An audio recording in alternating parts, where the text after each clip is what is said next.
So if you're on a 10 grand contract for one video, you're spending 2 grand of that for them to do this.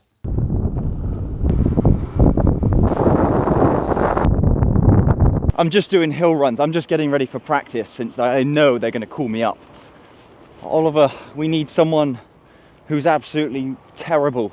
Come join us. I'll be like, all right, okay, I've done my warm-ups, I'm good. Here we are, look at this facility. It's really cool. There's an event in June that I'll be going to where I spend the weekend as a professional player. Now, I can't tell in my head if I'm like, that's kind of weird, like I'm a washed up player. Why would I pretend like I'm gonna make it? Quite a cool entrance. But I'm still very curious to see what happens on a game day weekend. Any questions for me? It's funny how in an event like this, I would always need a script in my mind, something that I would be doing throughout the day. My general idea for shooting here is, what does training look like for a professional soccer athlete? I have no idea. It's something that I don't think I would push myself to go to, I don't know if I'm that interested, but I think it's unique to each team that plays. I think that would be a unique experience, so I guess. So we're gonna try that out here. And the event today is meant to be for season ticket members, as opposed to the general public. So everyone here is extremely interested in the club, whether just for, I don't know, entertainment purposes or for themselves. Let's see what happens. All right, we just went through a few ground rules. We've been told there's soccer tennis going on. Obviously, I think the main point of what he was trying to make was the fact that with people coming to watch and being able to record, there's not gonna be anything too technical going on today because they can't be giving away insights for a upcoming game, which I guess is understandable. But he did give us a little surprise as to what they're gonna be doing. And it sounds like fun. It's something my dad and I used to do all the time in the garden, the yard. I've realized most people have got chairs. Perhaps I should have brought a chair. Knees are getting old and rusty now, aren't they?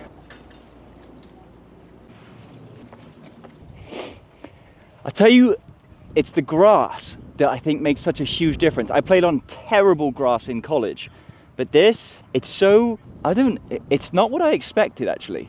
It's like it feels bristly almost, like turf-like, but it's a very bloody nice surface. Oh, touch, yeah, oh, thank you, oh, touch, yeah, oh. They're just waiting for them to call me up because they know I'll be on soon. All right, Oliver, what a seductive position you're in. What's going on? We've got the keepers just having their drills, apparently. This is what I've been told. We've got the main first team doing some very vigorous stretching, and then they're gonna play football, tennis, soccer tennis over here. Like seeing football being played out here like this, it makes you want to get out and playing again. Now I feel like that's something an ex-pro would say. I'm so far from that. I'd be comparable to a deceased pro, ex-pro. It's the feeling you get when you come somewhere like this, just the look of the nicely cut grass, how flat it is, how open it is. I mean, this whole complex is quite delicious. Look at this, you've got the new playhouse. I don't know what you would call that. Got 1 field, 2 fields, 3 fields, I assume. And then back, like behind here, there's another like 7 or 8 fields. That's where the youth team play. I only know that because that's where I went to begin with.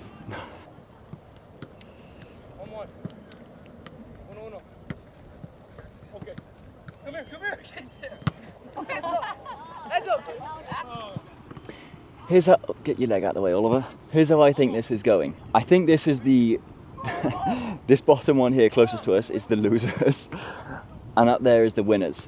It could equally be the other way around. But if you win, you go up. If you lose, you go down. I think I didn't even need to say that, did I?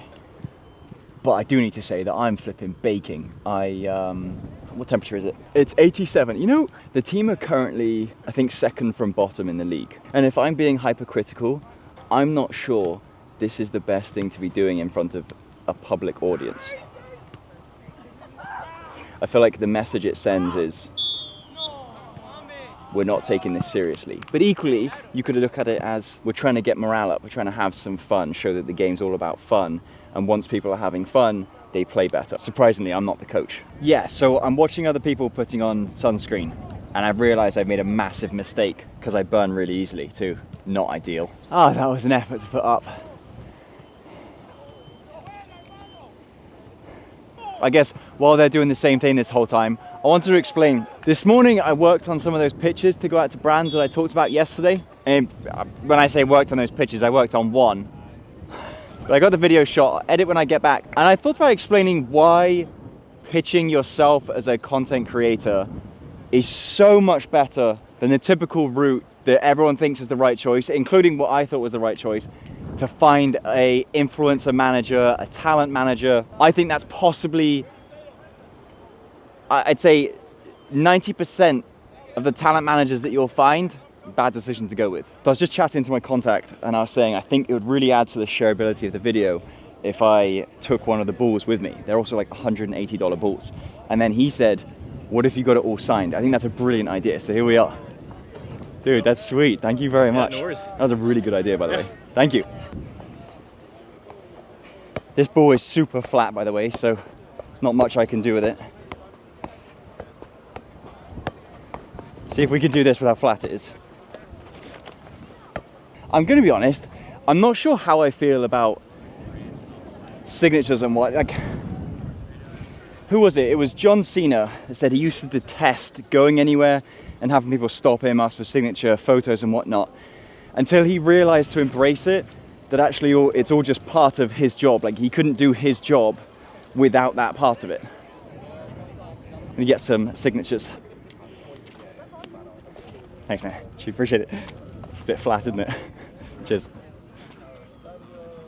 Thanks. I was like, man, the wind just... I know. I just don't say anything, I just let you keep doing it the whole time. They invite you back to use the ice bar. So, dude. Would you be able to sign this, please? Thank you. Would you like to pick a color? No, it's all good. You got a color? Thanks, man. Purple's a great color. All right, these washable markers are trash. You prefer the laces over the non-laces? Yeah, actually, I'm more comfortable. I do, I find the same thing. Yeah? Yeah. It's better, huh? Yeah, I exactly agree with you. So, man, have a good one. Yeah? It looks sweet, though. Nice to have them custom. Dude, appreciate the signature. Thank you very much. I got told here that this is the US's training ground here. So part of this facility is the Sporting's facility, and the US and Canada use it for the moment as well. They got two fields here and then a station in the middle so they can see everything that's going on. And I'm out of breath because I just hiked up a hill. Now, when it comes to signatures, getting this ball done, I feel like it's kind of, I know they're here to give out signatures at the end, that's just part of their role. You know, for this event, I feel fine asking for a signature. But if I see someone famous in public, there's not a chance in hell I'm giving them a second look, asking for a signature, asking for a photo. They're not doing their work. I feel like they just leave them alone. I wouldn't touch them. Let's go send off these pictures. Got some other little sausagey bits to do today as well. Username. Yeah? What's your username on TikTok? Odd right. Alright, I searched that up to look at the video. Check out the Sporting KC's page. $50. Because I'm making videos for them. Okay. What's up, guys? What's up? How'd you enjoy the training? Good. It's good fun? I got two signatures. Dude, Yeah, nice. take 'em on my back. Look at that. Alec Polito and Russell. You guys all did. Hat sign. Keep doing it. Like 8-9 years now. Okay. Yeah, I've done the corporate gig for a long time, but yeah, it's a dream. But it's a lot of work, so. Yeah. Did you play soccer? Do you play? That's how I got over here, Okay. but you know, not at the level that's needed for Okay. anything like this. Okay. Okay, Oliver, where doth hath you been coming? No. Coming from, I think is what I was meant to say.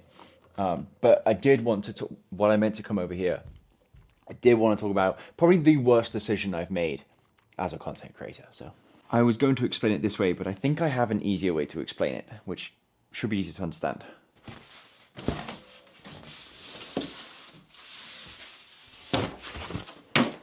Oh shit.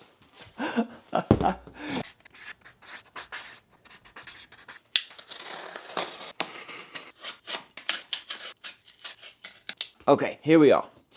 Creator on this side. I should probably put a nice little, so you can see the dividing lines, how this is going to work out. So in any deal, the creator gets, sorry for the It's all for 80% of the deal. The talent manager gets, is that right? Did I put it right? 20%. I did do it right. The creator is obviously doing a hell of a lot of work, and the deal wouldn't be there if the creator didn't have the platform.